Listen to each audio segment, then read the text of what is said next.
Hello and a warm welcome to all. Today I am bringing you a delicious recipe that you can make with your sourdough starter.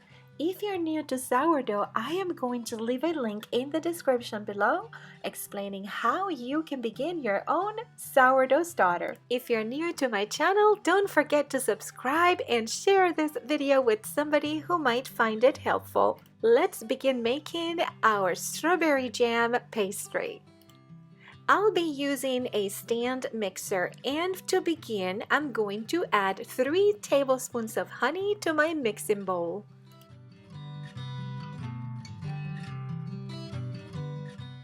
Next, I'll add 2 eggs at room temperature.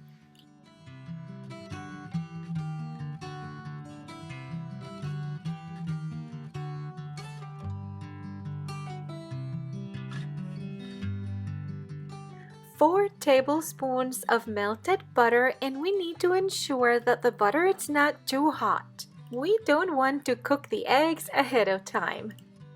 I'll be adding the paddle attachment, and I'm going to start with a low speed and then gradually increase it to medium.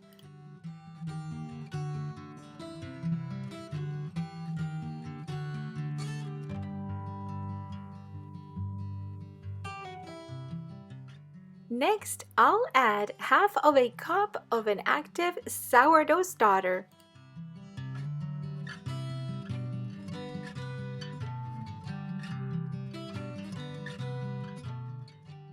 And it's perfectly okay to use your fingers. Just ensure you wash your hands ahead of time. I'll begin at a low speed and then gradually increase to medium speed.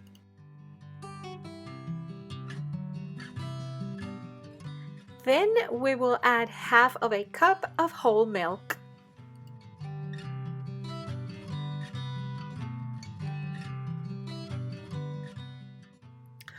1 teaspoon of vanilla extract, and we're going to continue mixing it on medium speed.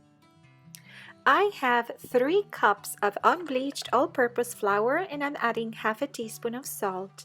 I'm going to give it a quick whisk before adding it to my mixing bowl. I like to add it gradually, 1 tablespoon at a time.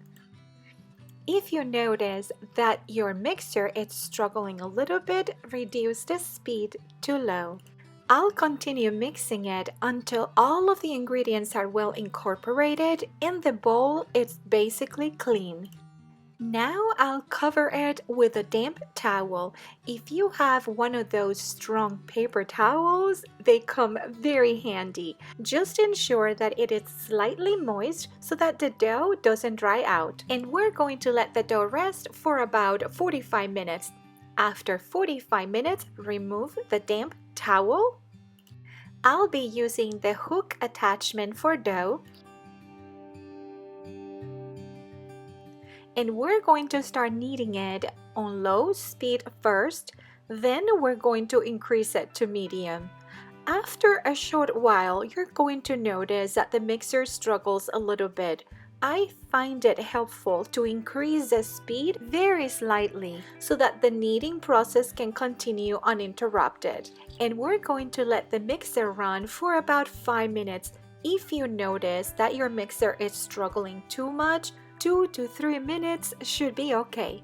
In the meantime, I'm going to grease the bowl where I will proof the dough, and I'm using olive oil, but you can use any oil of your preference.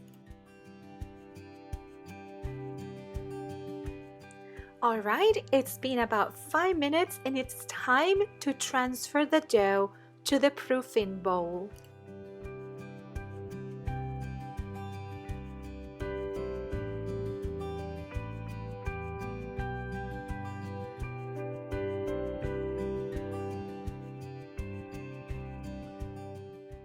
I'll cover it with a plastic wrap. I like to use a brand new shower cap because it's very practical. And I'm going to let the dough rest overnight or for about 8 to 10 hours. For me, it's the next day. It's been about 10 hours and I'm going to prepare a 17 inches by 11 inches cookie tray and line it with parchment paper. Preheat the oven to 350 degrees Fahrenheit. The dough has been rising overnight, but very soon we're going to deflate it. Sprinkle some all-purpose flour over a clean surface or countertop. And we're going to remove the dough and place it on top of the countertop. Now you're going to tuck it and pull it towards yourself several times to create a smaller ball with a smooth surface.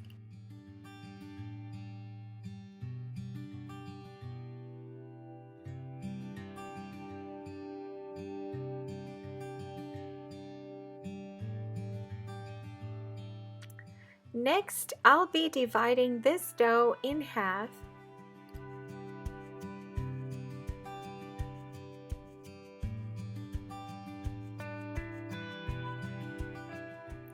And I'll be saving it for now in the same bowl where it was proofing, and we'll cover it with a plastic wrap to prevent it from drying out.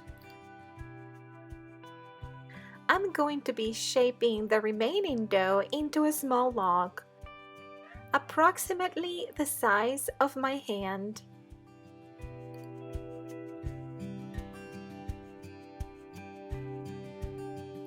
Next, I'll be dusting the rolling pin with flour, and I'm going to start stretching the dough lengthwise to form a rectangle of about 22 inches long by 9 or 10 inches wide, give or take.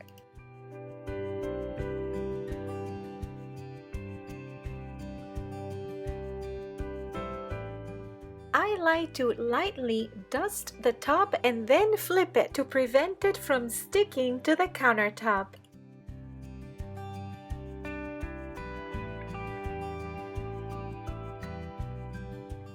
And it's perfectly okay if you don't have a perfect rectangle.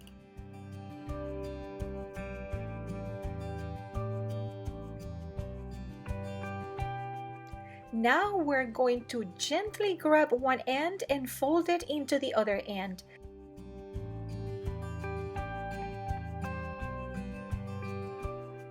And repeat the process one more time. Now you have more or less a rectangle. Lightly dust the surface and place the dough lengthwise on the countertop. We're going to use the rolling pin again to stretch the dough. And we're going to repeat the same process as before one last time.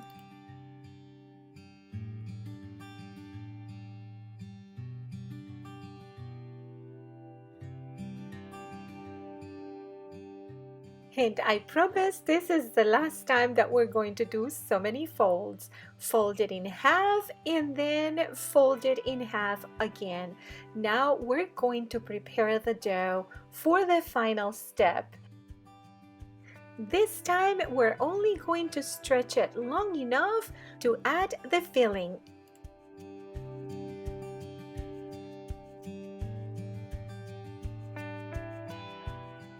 I'll try to keep it at about 18 inches long by 9 or 10 inches wide, give or take, and it doesn't have to be perfect.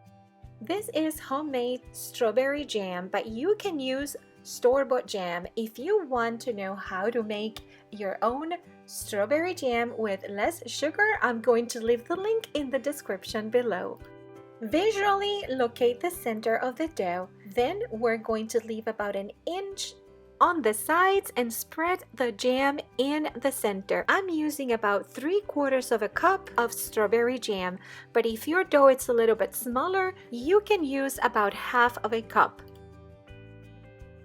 Next, I'll cover the jam with a single layer of mozzarella cheese, but you can also use about 1/3 cup of shredded mozzarella cheese.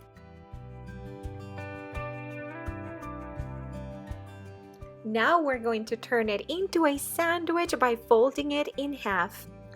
The next step is very important. pinch the edges of the dough to seal them together.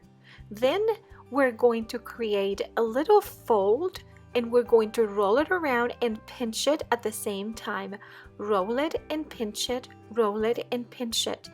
If we don't seal it well, some of the jam and the cheese that are inside can escape during the baking process.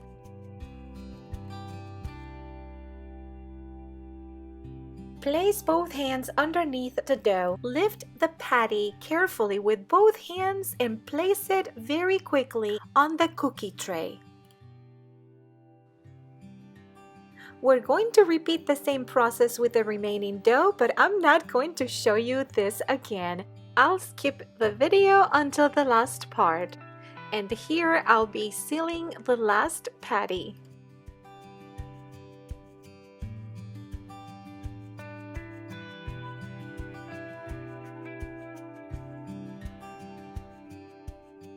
And now the final steps. We will need an egg at room temperature. Whisk it and paint it over both patties. This will create a golden brown and shiny texture.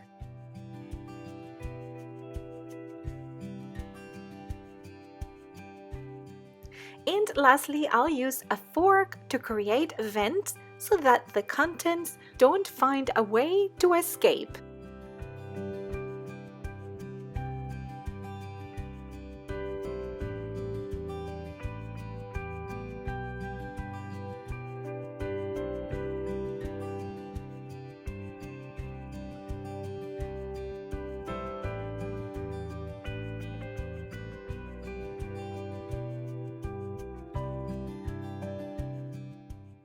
Finally, they'll go to the oven and bake at 350 degrees Fahrenheit for about 30 to 35 minutes depending on your oven. Mine took 33 minutes to get to this golden brown color, and if you notice, one of them opened at the bottom, and that's because I didn't seal this one as good as the other one.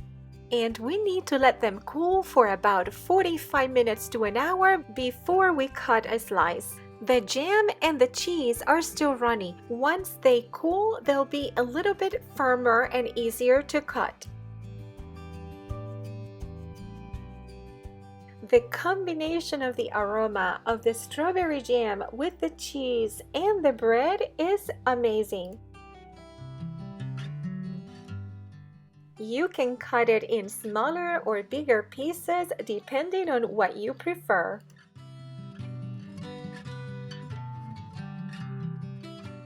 Look at this sweet treat. It is just amazing and delicious. The combination of the strawberry jam with the cheese makes it a unique and delightful pastry. And there you have it. I hope that you have enjoyed this video. Thank you very much for watching. Please don't forget to subscribe and share this video with somebody who might find it helpful. I'll see you next time and have a wonderful and very blessed day.